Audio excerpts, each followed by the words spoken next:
I went from level 1 to GM in 6 days. And while I was climbing, there were plenty of times that certain things just didn't matter. Kills didn't matter, or the amount of healing you had, or the amount of damage you did. A lot of it just didn't matter. But in this episode of Shoddy's Yap Session, I'm going to go over the stuff you don't see on the scoreboard that actually has a much bigger impact than you know. And if this is your first time watching one of my Yap Sessions, this is the series where you turn me on the background and I yap about a topic. Or if you want to, you can watch the mid gameplay. Let's get right into it. Okay, what kind of sparked this was I was playing Star-Lord, right? If you guys saw the stream, I streamed yesterday playing nothing but Star-Lord, climbing up from bronze, and I think before the end of the stream in 3 hours I made it to gold. No, I think I made it to silver 1. And a lot of the time while I was talking, I was like, see, stuff like this, guys, right now my aim is terrible, I'm throwing, but I have a huge impact because I'm doing XYZ. And I kept talking about stuff like that, and I realized a lot of people probably don't realize this, or probably don't know about this, or this is the type of situation where if you don't have a ton of kills, you'll get blamed as a DPS even if you do certain things, or a tank or whatever. Now, the first one I think is the most important for tanks and DPS players, and honestly,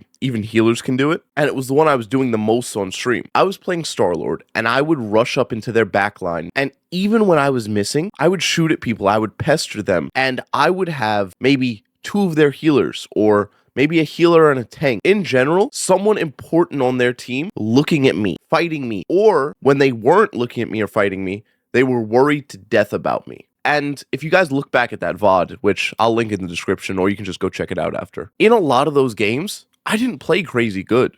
I just farmed ults, and I irritated them. But I also had a lot of impact because in a decent amount of matches, people were too occupied with me. And you won't see that on a scoreboard, because I won't kill them, I won't get a ton of damage, but I'll be keeping their attention on me instead. And the thing is, almost any character can do this, depending on how you play them, right? For Star-Lord or Black Panther, or in general backline characters, it's easy for us. We set ourselves up near a health pack, or we're near the back end of the enemy team, and we just poke, we shoot, we do damage, we do whatever, and we make them horrified that we might jump on them at any time. Or we do jump on them, do a ton of damage, maybe get a kill, and then pull their attention no matter what. For example, how many times have you guys lost because you have a Black Panther in your backline? And I'm going to speak from a healer's perspective. You guys are the healers. Black Panther, even if he doesn't kill you, or Psylocke or whatever, he doesn't kill you, but he's irritating you, he's poking you, he's damaging you, and you stop healing to look around for him. Or you heal less because you're like,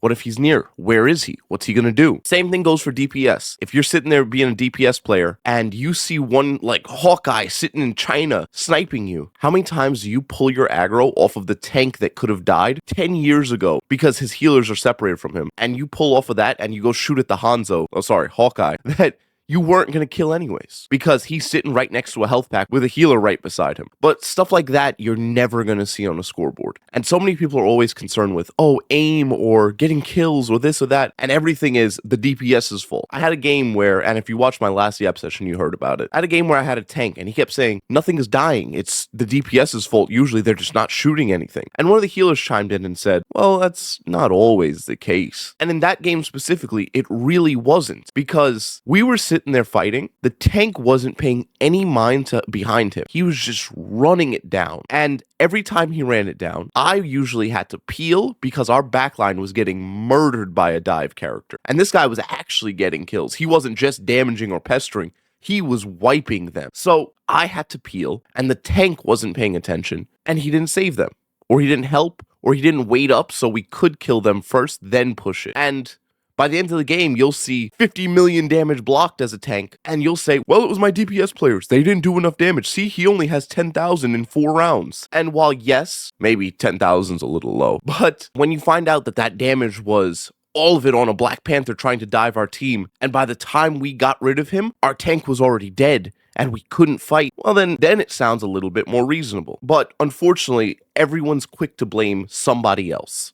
And we don't realize that you just holding tab doesn't tell you everything, right? Now, besides just pulling aggro for enemies, another thing that I really like doing, and I've noticed that until Diamond, I didn't see people do much. Actually, I don't think I saw it much in Diamond. I saw it in like high GM lobbies, but it's kiting. And if you don't know what kiting is, it's basically you hear a Star-Lord ult, and he's stupid, So he pops it in front of you. Your whole team, no one dies. We all just waddle back behind a wall or run back and give the enemy team space. Or a better example of it is you hear a Mantis or a Luna Snow ult. Both of those ults, unless you're Hawkeye and you're going to headshot them through it, which you can, by the way, if you didn't know, you're not going to stop it. So why are we all standing in it, fighting them when they have infinite health, basically? Are we insane?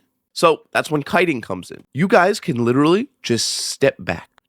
Just go back, give them the space that you were just trying to fight for, nobody die, and just run. Just run a little bit. And as soon as that ultimate's over, counter ult, or then fight normally. It's like a lot of people just say to themselves, well, I heard that ultimate pop, the fight is lost. There's no point. But that's not true. A lot of the time you can win the fight, especially because people in a Luna Snow or Mantis ult, they play overly aggro. They forget that the ult expires and they just start running it down.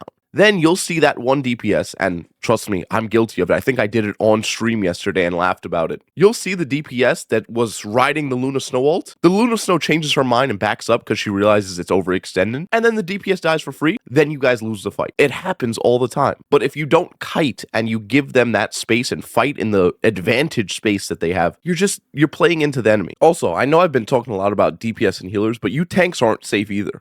I can't explain to you how many times I had to switch to tank because our tank was just scared. Now, there's a good middle ground, right? There's one of the two that you'll probably be doing. You're either going to be barrel stuffing them, dying behind walls, or you're going to be sitting there with your shield and one of your DPSs or your healers have to run in front of you to say, come on guys, let's go. Why are we sitting behind the choke? Now remember, a lot of the time, if you have a real match and you're playing well and you're comboing well, one full team wipe is only 6 kills. 40, 50, 60, 70, 80 kill games are much harder to get if you're playing well as a team. Because how many team wipes should you have to win a game? Let's say we have a push a point map. If we're pushing the point, we kill them all 6 times once to take the point. Then, to get to the halfway point, let's say 2 more times. That's only 18 kills across the whole team. At most, let's say it's 36. So 36 kills across the whole team in a normal game if we're all playing as a team and we're all actually just going for not giving free picks or not taking useless picks. And that's another thing. A lot of people get a ton of kills or a ton of damage,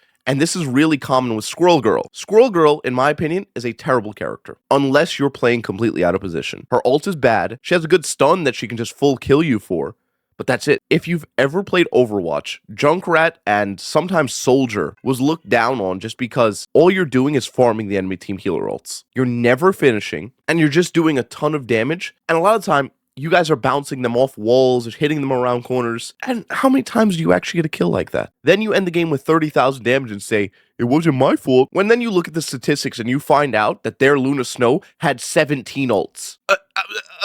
I don't know whose fault it is then. But that's a big thing that people don't pay attention to. They just say, oh, well, I got a ton of damage. You guys threw. Which sometimes, absolutely, I agree with you. You're completely right, they threw. But other times, you threw.